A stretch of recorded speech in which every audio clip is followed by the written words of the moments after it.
Every day, countless rules exist that guide our lives. There are the obvious ones like no running in the hallways at school or be home before your curfew. And there are also laws like don't steal or stop at a red light. But our lives are also dictated by rules we don't always think about, like laws of nature, gravity, cause and effect, the passing of time. There are social norms like don't be a jerk, don't point or stare, and how you should hold the door for the person behind you. There are moral rules like do what's right, don't lie, cheat, betray, mock, or be cruel to others. In the midst of all these rules, the thing we have to remember is that there are consequences for breaking them. Breaking a law might lead to punishment. Trying to break a law of nature, like gravity, will probably lead to injury. And if breaking a rule has a negative effect on people, the result will often be conflict. One of the places we often see this play out is in movies. We see how the breaking of a rule, or even the debate over whether to do so or not, creates a conflict.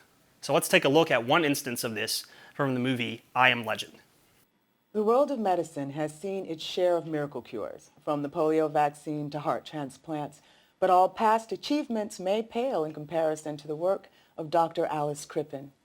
Thank you so much for joining us this morning. Not at all. So, Dr. Crippen, give it to me in a nutshell. Well, the premise is quite simple. Take something designed by nature and reprogram it to make it work for the body rather than against it. You're talking about a virus. Indeed, yes, in this case, the measles virus, which has been engineered at a genetic level to be helpful rather than harmful. And I find the best way to describe it is if you can imagine your body as a highway and you picture the virus as a very fast car being driven by a very bad man, imagine the damage that car could cause. But then if you replace that man with a cop, the picture changes, and that's essentially what we've done. How many people have you treated so far? Well, we've had 10,009 clinical trials in humans so far. And how many are cancer-free? 10,009. So you have actually cured cancer? Yes. Yes, we have.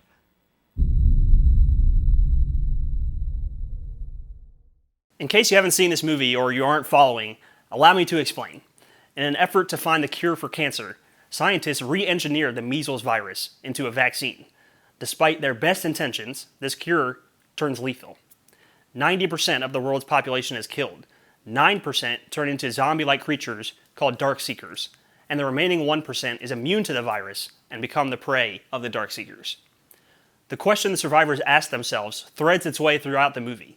Was it the right decision to try to use one virus to cure another? The answer seems obvious considering the result, but their question isn't a practical one. It's a moral one. This creates, you guessed it, a conflict. We'll come back to this particular conflict later on. But what about you? Have you ever had a conflict with a friend? Maybe one of you was jealous or someone said something hurtful. Maybe it was just a misunderstanding or miscommunication. Have you been in conflict with someone this week? Today? Maybe you're in conflict with someone right now. Conflict is an unavoidable part of life, which is why we need to talk about it. We need to know what to do when we're angry with someone because they hurt us. On the other hand, we need to know what to do when someone is upset with us because we've hurt them. You see, learning how to deal with conflict is just as much about others as it is about ourselves. Why? Because sometimes it's necessary to give up our freedoms for others. And when we do this, not because we have to, but because we choose to, we can truly become free people.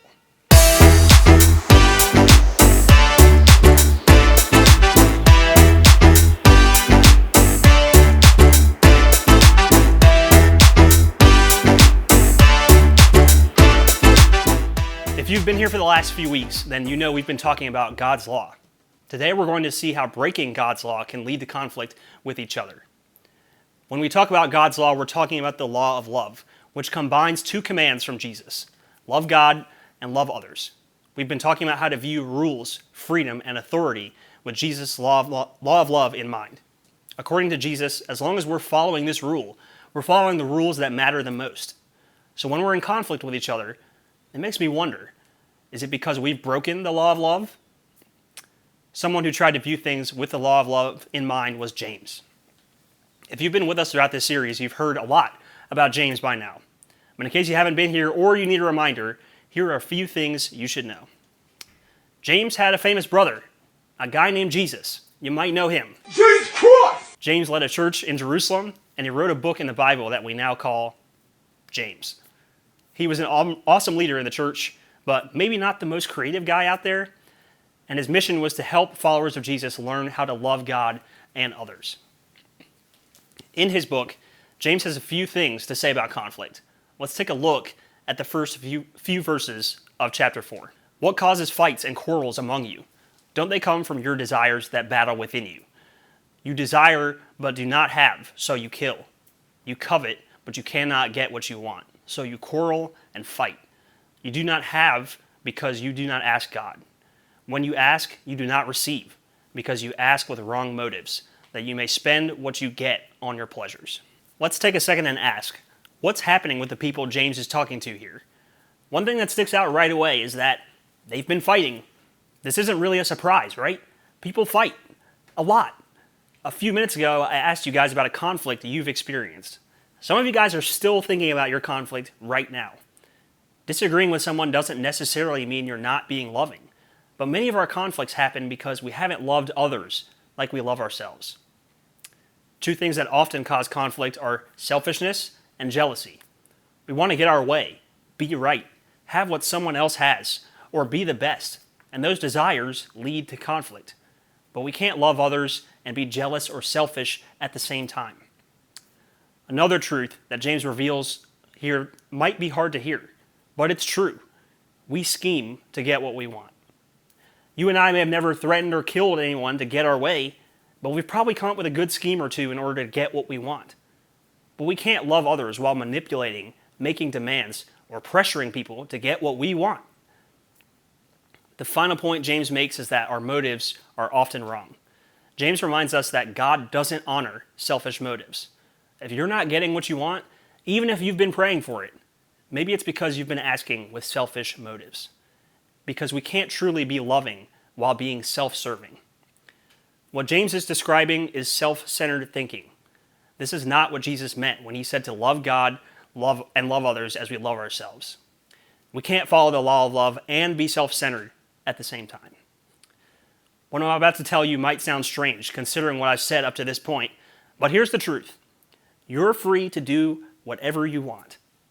I'm serious. Are you free to be selfish? Yes. Are you free to speak badly about others?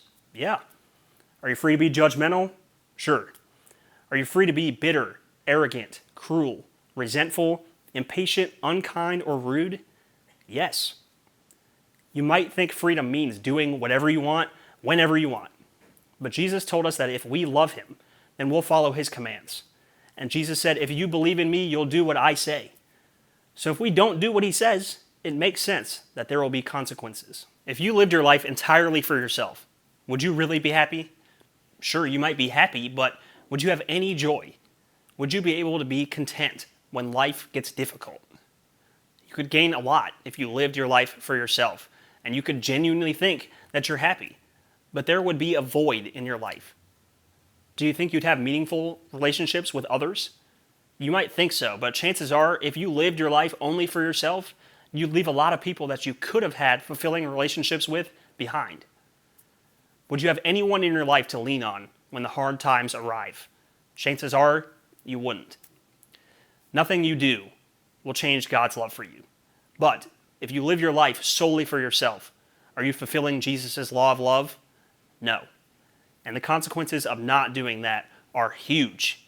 You won't truly be happy or fulfilled as God calls us to be. And it will come with a cost. Not just in this life, but in the one to come as well. So what's the alternative to self-centered thinking? How do we avoid unnecessary conflict with others? How do we resolve conflicts when they happen? And how do we do all of this according to Jesus' law of love? Maybe the best thing we can do is to look to the one who gave us the law of love. Because it's not just Jesus' words that teach us how to love. It's his actions as well. We can see this in chapter 5 of Philippians. In your relationships with one another, have the same mindset as Christ Jesus, who, being in very nature God, did not consider equality with God something to be used to his own advantage. Rather, he made himself nothing by taking the very nature of a servant, being made in human likeness. And being found in appearance as a man, he He humbled himself by becoming obedient to death, even death on a cross. Jesus was God, which meant he really did have freedom to do whatever he wanted. This whole universe is his, along with everything and everyone in it. He has the power to do anything he wants to do at any time. So what did he do? He gave up his life. Jesus chose to give up his freedom in two ways. Although he was God, he chose to humble himself by inhabiting a human body here on earth. And he chose to give up his own life, submitting to torture and death. Why did he do it? Because he loves us and wants us to be free. Through his life, death, and resurrection, Jesus gave us freedom we could never have found on our own. Freedom from sin forever. Freedom to live a full and abundant life right now. Jesus willingly gave up his freedom in order to love you and me. And then he told us to do the same for each other. And that's the ironic thing about freedom. Free people give up their freedoms for others. Not because they have to, but because they choose to in love. Let's go back to the movie I Am Legend for a minute. The plot of the movie focuses on one man, a scientist named Robert Neville, as he attempts to develop a cure to the virus and find any other survivors. He eventually does both of these things. He meets a woman named Anna and her son Ethan, who know the location of a colony of survivors. And in his experiments, he eventually develops a treatment to cure someone from being a dark seeker. But these victories come with a cost. To allow Anna and Ethan to escape with the cure, Robert lays down his life, not only to allow Anna and Ethan to escape, but to ensure the survival of the human race.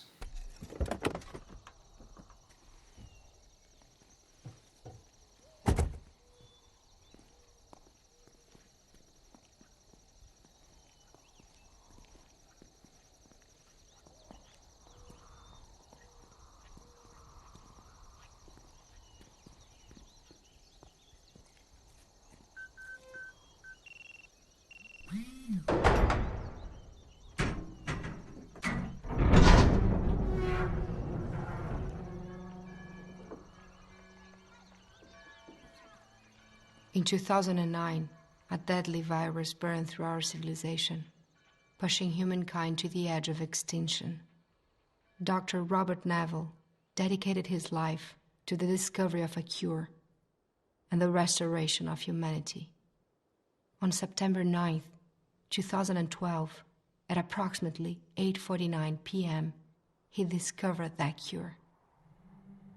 And at 8:52, he gave his life to defend it. We are his legacy. This is his legend. There are so many movies where one character makes a huge sacrifice for others. And even though it's easy to be selfish and self-centered, the fact that so many of these stories exist in our culture shows that, deep down, we want to be people who are willing to make sacrifices for the people we love. But no matter how much we want it, and no matter how many movies there are, they'll never compare to the real sacrifice that Jesus made to save me and to save you.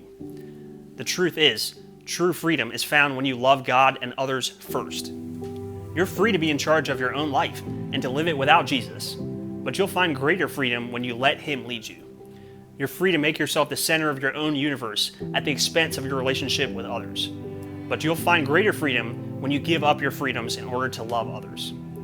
When you give up your freedoms in order to love God and others, you'll discover a more fulfilling kind of life. Your relationships will deepen. You'll grow in kindness, patience, forgiveness, compassion, and grace. And ultimately, you'll grow closer to your Creator. Just like Jesus gave up His freedoms in order to love you, there's something you can do to sacrificially love someone else, especially someone you're fighting with. Free people give up their freedoms for others, not because they have to, but because they choose to, in love.